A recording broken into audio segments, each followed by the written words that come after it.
야, 앞으로는 이제 불황이 100년 간다. 이 벼락거지가 신조어가 될 만큼 뻔한 주식이거든요. 뭐 망했다. 지금 사실 돈을 벌 수 있는 상황은 아니거든요. 아픈 만큼 성숙해요. 투자하고도 발 뻗고 잠잘 수 있는 종목들. 투자의 스타일을 바꿔야 되겠죠.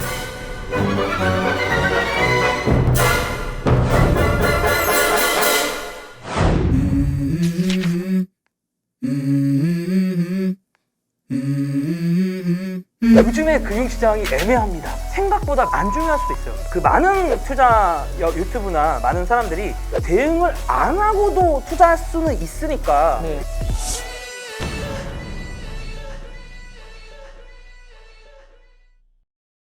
금융시장이 이제 애매하다라는 이제 말씀을 많이 해주시잖아요. 뭐 이제 이 질문을 제가 받으면서 어떤 생각이 좀 들었냐면 요즘에 금융시장이 애매합니다. 이 질문이 가만히 생각해 보니까 내가 3년째 받았던 것 같아. 내가 3년째 받았던 것 같아.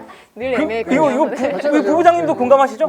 예를 들면 이런 거지. 2018년에 막 이럴 때는 막 주가 막 엄청 빠지고 막 그랬거든요. 2020년 됐더니 아니 이상한 질병이 터져. 지구가 망하나 보다, 멸망하나 보다 싶었는데 갑자기 돈을 막 역대급으로 푼다는 거야. 그래서 처음에는 뭐 코웃음 쳤지. 야 어차피 다 봉쇄했는데 돈 푼다고 되겠어? 그런데 막 주가가 막 다 오르고 이 벼락거지가 신조어가 될 만큼 자산 가격이 올라가지고 야 이제 대투자의 시대가 대주식 투자의 시대가 시작됐구나 이거 딱 들어가려고 보니까 갑자기 또 고점 대비 막 흘러내리고 전신 차려보니까 전쟁도 터지고 네. 그게 이제 오늘날의 상황이거든요. 그런 것 같아요. 그래서 제가 약간 이런 얘기를 들을 때마다 이제 어떤 생각이 드냐면 지금 매크로가 이런 상황이니까 어떻게 대응해야 돼요? 약간 이런 질문에 가까운 건데 저는 사실 거꾸로 물어보고 싶은 게 과연 대응을 하는 게 의미가 있을까? 네. 레이 달리오도 대응 제대로 못했거든요. 코로나 장에 그 많은 투자 유튜브나 많은 사람들이 대응을 해야 된다라는 생각을 가지고 있는데 네. 저는 거꾸로 대응을 안 하고도 투자할 수는 있으니까 크게 두 가지가 있을 것 같은데 대응을 안 하고 투자하는 방식이라는 게 하나는 뭐냐면 어떻게 보면 오늘 주제기도 한 이런 올웨더 자산 배분인 것 같아요. 그러니까 배분을 하는 이유는 집중을 할 만큼의 어떤 확신이 없기 때문에 사실은 배분을 하는 거거든요.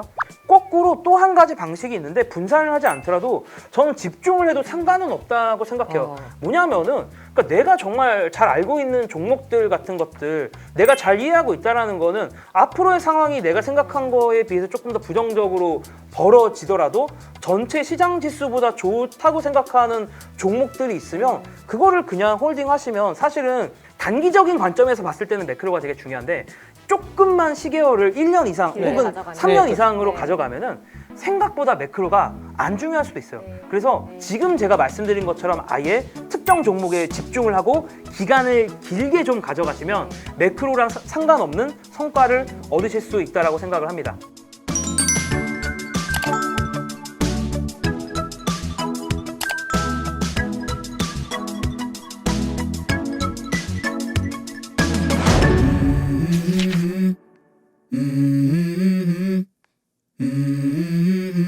테슬라가 1000불 나가갔어요. 서울의 아파트가 15억이 됐어요. 전업 투자자가 아닌 분들은 지금 사실 돈을 벌 수 있는 상황은 아니거든요. 저는 지금 무조건 쉬어야 된다라고 쉬는 것도 투자다라고 생각을 하거든요.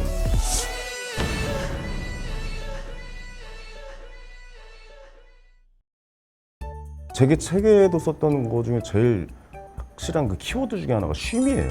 사실 우리 초보 투자자, 그러니까 전업 투자자가 아닌 분들은 지금 사실 돈을 벌 수 있는 상황은 아니거든요. 저는 지금 무조건 쉬어야 된다라고 얘기를 해요. 그래서 저희가 전하는 메시지는 단순합니다. 제가 정의 내리고 있는 쉼은 노동을 통해서, 그러니까 내 시간과 노동력을 팔아서 월급이라든가 캐시플로우가 발생하고 있지 않은 모든 순간 저는 이것을 쉼이라고 생각을 하거든요. 예를 들어서 이제 영어 공부를 승진을 위해서 영어 공부를 하는 거는 그 쉼의 영역은 아니죠. 그건 일이라고, 노동이라고 평가를 하지만 여행을 가기 위해서 영어 공부를 한다는 것은 그 쉼의 영역에 들어간다라고 얘기를 하는 거예요. 왜냐면 이윤을 발생시키지 않으니까 이제 드리는 말씀이죠. 어떤 때가 반등의 타이밍일까, 어떤 때가 바닥권일까라는 고민을 하고 계시고 어떤 그 시점을 잡고 계시다면 그것도 저는 쉼의 영역이다라고 좀 평가를 하는 거예요. 그래서 쉰다라는 것은 내가 투자를 하는 모든 영역을 다 떠나서 아무것도 하고 있지 않고 이 시장을 잔심을 남겨서 바라보고 있는 그 상태, 그게 바로 쉼의 영역이다. 저는 쉬는 것도 투자다라고 생각을 하거든요. 사실은 많은 분들이 사실 투자의 초보일 가능성이 높잖아요. 거의 대부분. 그렇죠. 그럼 대중적인 쉼이라는 것들 언제 쉬고 언제 우리는 투자의 영역에 들어와야 되는지 네네. 이런 것들을 가르는 어떤 가이드라인 같은 게 있을까요? 결국 경제는 사이클이잖아요. 그래서 제가 이거 패션에 좀 비유를 많이 했는데 패션은 돌고 돈다라는 얘기를 많이 하잖아요. 예. 계속해서 우리가 뭔가를 따라간다면 이 패션에 유행하는 지점을 정확하게 맞출 수는 없잖아요. 그렇죠. 정확하게, 왜냐하면 패션 뒤를 따라가서 단 한 번도 이 사람은 패셔니스타란 말을 들 수가 없어요. 근데 주구장창 한 10년 동안 힙한만 입어요. 주구장창 복고만 입어. 때를 만난다. 예, 주구장창 레깅스만 입어요. 그러면 그 패턴이 돌다가 한 번은 걸리게 되는 그 길목을 지키는 투자를 하게 된다라는 거죠. 테슬라가 천슬라가 갔어요. 서울의 아파트가 15억이 됐어요. 뭐 어디 이제 NFT가 유행을 하고 있어요. 라고 해서 계속 뭔가 언론에 노출이 되거나 사람들이 많이 흘러가는 방향 쪽으로 지나가시다 보면은 결국 그 길목을 잡을 수 없다. 쉬면서 어떤 길목이 올지를 예상하고 공부를 하는 것이 우리의 그 흐름을 잡을 수 있는 유일한 방법이다. 뭔가 한 곳을 지키는 투자를 하셔야 된다는 말을 계속 드리고 있죠.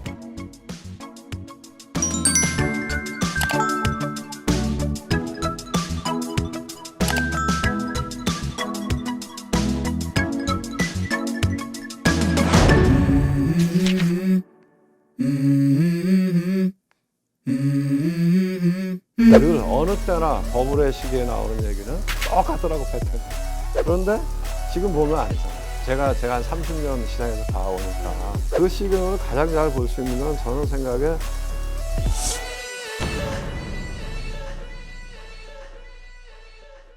제가 이제 그 작년에도 책을 하나 냈었는데 거기에도 버블에 대한 이야기를 잠깐 언급했는데 늘 어느 때나 버블의 시기에 나오는 얘기는 이번에는 다르다 이거든요. 근데 한 번도 안 다르더라고. 똑같더라고, 패턴이. 금융위기가 왔을 때 그때도 야 앞으로는 이제 불황이 100년 간다 그랬어요. 그 다음에 코로나 터졌을 때도 야 이제 뭐 망했다 그랬잖아요. 뭐 다 셧다운 시켰으니까. 네. 그런데 지금 보면 아니잖아요. 지금도 우리가 느끼는 이 공포, 불안감 이런 것들이 특별한 건 아닌 것 같아요. 인간이라고 하는 거는 어쨌든 이런 위기 상황을 어떤 방식으로든지 극복하더라 이거죠. 제가 한 30년 시장에서 봐오니까 지금 관점에서는 이제 매수의 관점에서 봐야죠. 지금은 싼 게 많을 거 아니에요. 앞으로 더 싸질 거고, 그러니까 매수의 관점에서 어떤 자산을 사서 내가 견디면 더 돈을 벌 수 있을까, 이런 관점으로 이제 시장을 봐야 되겠죠. 최근에 이제 금융시장 분위기가 굉장히 좀 많이 안 좋지 않습니까? 우리가 이제 실제 이렇게 좀 많이 어두울 때 또 어떻게 보면 또 뒤에 중장기적으로 또 밝은 걸 또 기대할 수 있잖아요.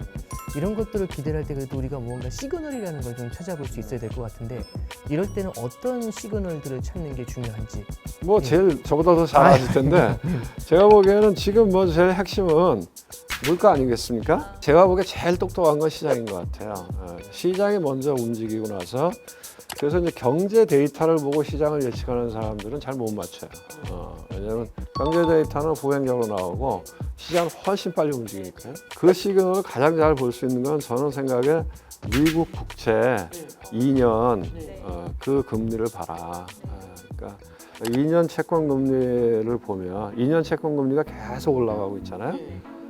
그게 오르다가 정체하고 옆으로 가거나 아니면 내려오는 경향이 보이면 그때부터는 위험 자산을 사도 되지 않을까요?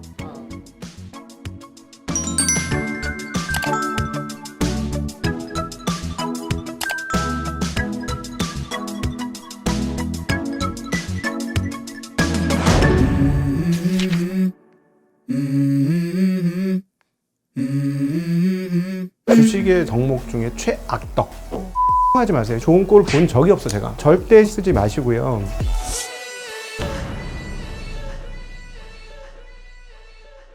네. 방어를 잘하면 기회는 언제든지 있어요. 윗 공간을 보지 말고 아래 공간 없는 거를 보시는 게 일단 첫 번째입니다. 그리고 특별히 신용 쓰지 마세요. 신용하지 마세요. 신용해서 좋은 꼴 본 적이 없어 제가. 절대 신용 쓰지 마시고요. 주식에 제가 여러 번 말씀드렸던 덕목 중에 최악덕 조급함. 내가 조급하다 그러면 네. 졌다라고 생각하시면 돼요. 네. 내 마음에 조급함이 들어오는 순간 졌다. 네. 네. 주식을 하겠다고 들어오는 사람들은 대체적으로 아씨 뭐 한번 벌어보지. 얼마를 버시려고요? 3개월에 2배? 그거 제가 장담하건데 그런 마음으로 오신 분은 100% 다 날리고 갑니다. 그렇게 해가지고는 안 되고요. 아주 길게 보시고 천천히 벌겠다. 네. 그러다가 익숙해지는 어느 때가 와요. 그리고 이렇게 해서 돈을 버는구나 하고 때가 오거든요. 네. 그럼 그 패턴대로만 하시면 됩니다. 안 다치면 기회가 반드시 있어요. 그래서 그걸 꼭 기억하시고요.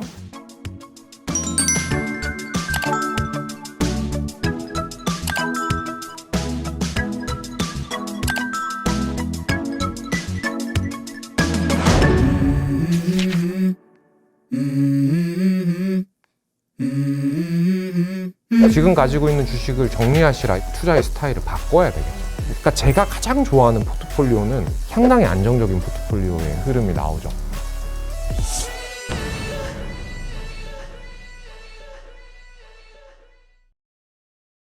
국내 주식장에서의 투자는 조금 쉬어가는 게 나을까요? 지금 그 답변을 주시면 이제 제가 말씀드리는 건 이제 투자의 스타일을 바꿔야 되겠죠. 경험하셨으니까. 이게 너무 슬픈 이야기인데 아픈 만큼 성숙해야 하고. 미국은 안 그랬을까요? 미국도 이런 개인 투자자들의 큰 주식해분과 개인 투자자들의 큰 고통을 수반하면서 현재의 자산 구도와 자본시장의 건전성을 만들었어요. 그러니까 한국도 이제 그 과정이겠죠. 그래서 뭐 지금 가지고 있는 주식을 정리하시라 이런 이야기를 하기보다는 첫 번째, 내가 가지고 있는 주식에 대한 하락장에서의 더 철저한 공부를 해야 되는 이유들이 만들어졌으니 장기 보유를 해야 되는 자산인지 아닌지에 대한 고민을 하셔야 될 거고, 거기에 대한 장기 보유 의지를 가질 만한 충분한 근거들이 있다면 분할 매수로 접근을 하셔도 될 거고, 그리고 올라오는 장에서의 나의 경험치가 부족할 때니 인덱스를 사시겠죠. 코스피를 사시거나 아까 제가 말씀드렸다시피 S&P 500을 그러니까 제가 가장 좋아하는 포트폴리오는 S&P 500을 50, 60 중국의 비중을 30, 20 뭐 한국의 비중을 10, 20 정도로 가죠. 굴려보시면 알아요. 그렇게 조합을 해서 움직여보면 상당히 안정적인 포트폴리오의 흐름이 나오죠. 그렇게 이제 바꿀 수 있는 기회 정도로 여기시는 게 맞을 거예요.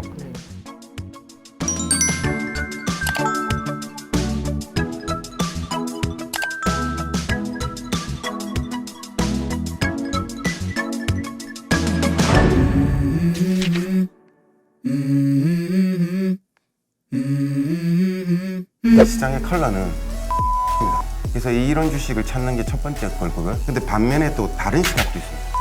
그걸 살 준비도 하고 있어요. 기회의 가능성이 있습니다. 예.